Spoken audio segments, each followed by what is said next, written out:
Ассалаумалейкум туғандар, қанайсыздар? Назарыңыздарда Қайдарлы базары жоқ каналы. Бүгін 4 август 2023 жыл мен Ысығат районына қарашты Жиек айылынан сіздерге бір сатылушы үй көргізмекшімін. Азыр мен тұрған жер Димитровка айылының центрі, жол болса мектебінің жанында тұрам туғандар. Ушул жерден сіздер түзеле түштікті қарай бара бересіздер. Өшкен өткен сүрден келе бірінші айыл бұл Жиек айылы оқат. Жиек айылынан жетіп қатардағы келе екінші көчө Гагарина көчөсү. Екінші дәрекке кірсеңіздер сатылушы үйіз жай қашқан Гагарин көчөсү үй 2. Так, дағы еміне малмат. Бұл жерден Бишкек шаарына қарай түз жүрген маршрутка бар. Туғандар Қан шаарына жүрген маршруткалар бар. Жиекке чейин туғандар дағы Қан шаарынан маршруткалар жүрөт. Үй барып қалған малмат бір жекеден берейсіздер. Күн сайын Бишкек шаары Чүй обласына сатылушы участок, квартира, жер тамдарды көргіңіздер келсе, подписаться басқы үшін басып кетіңіздер.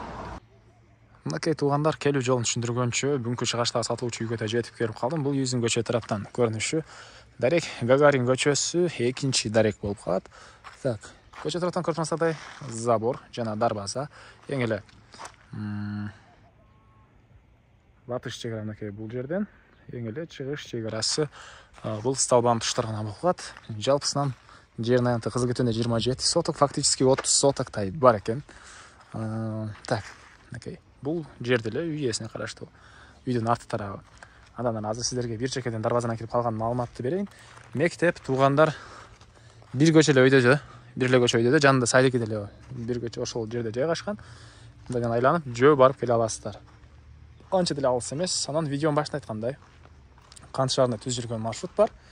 Кан шаарынан Бишкек шаарына сиздер бара аласыздар. Димитровка түшсөңүздөр деле толтура бир жеке жүргөн маршруткалар туғандар. Андан арадагы эмне маалыматы. Электр энергиясы бар экен, суусу кенен. Азыр огородун көргөзөм тугандар, түрлүү жер жемиштер бактар бар.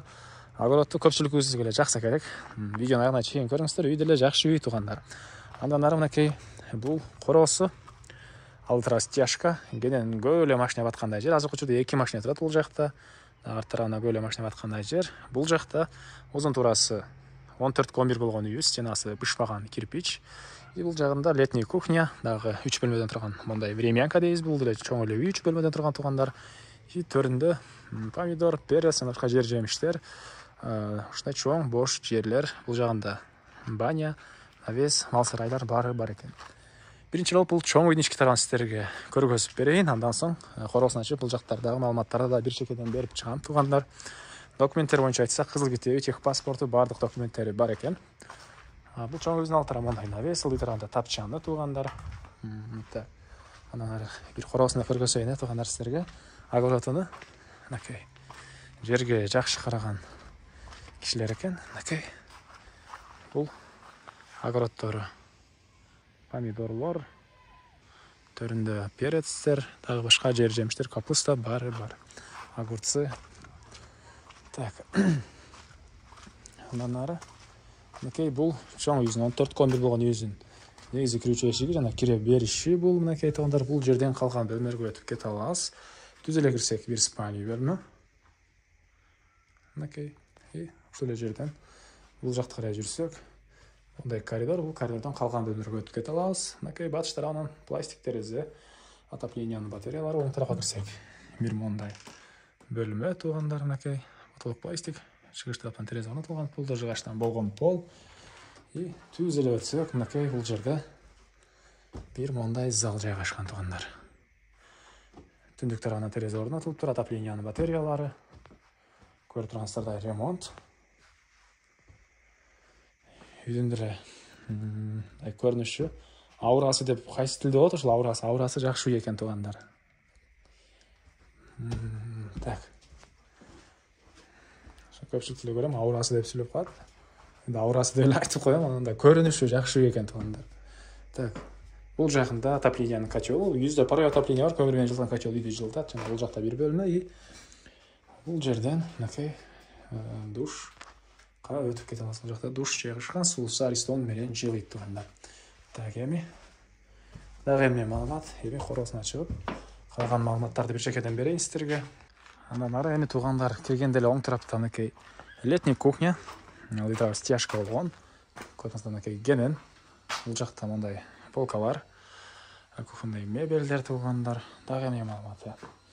Андан ары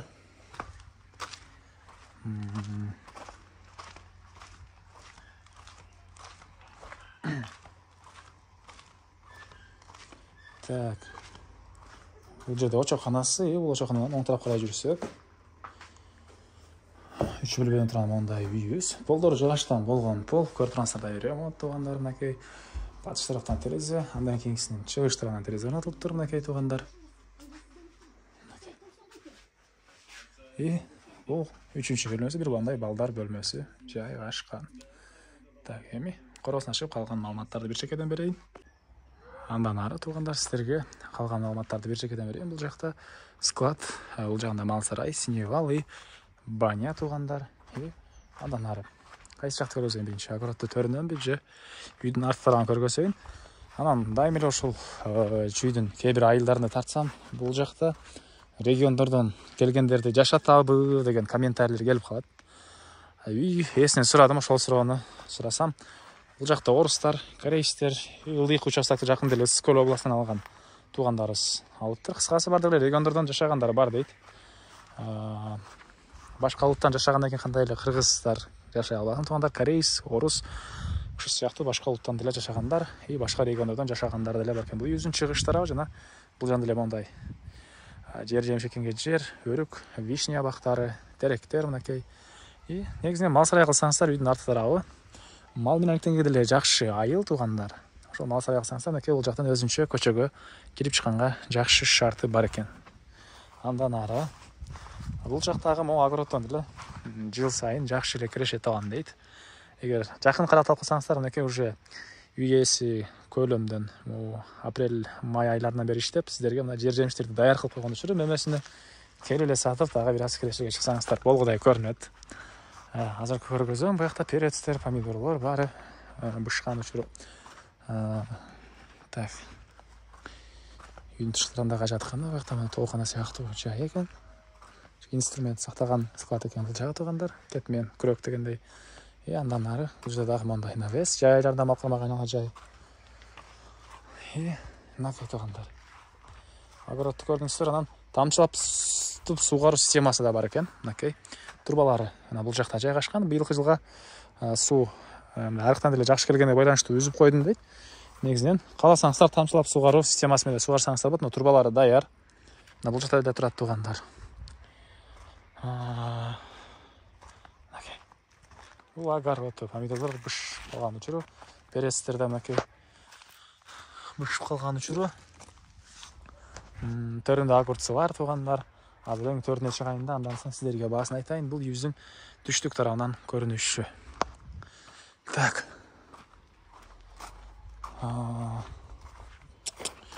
Ит жаман карайт го мага.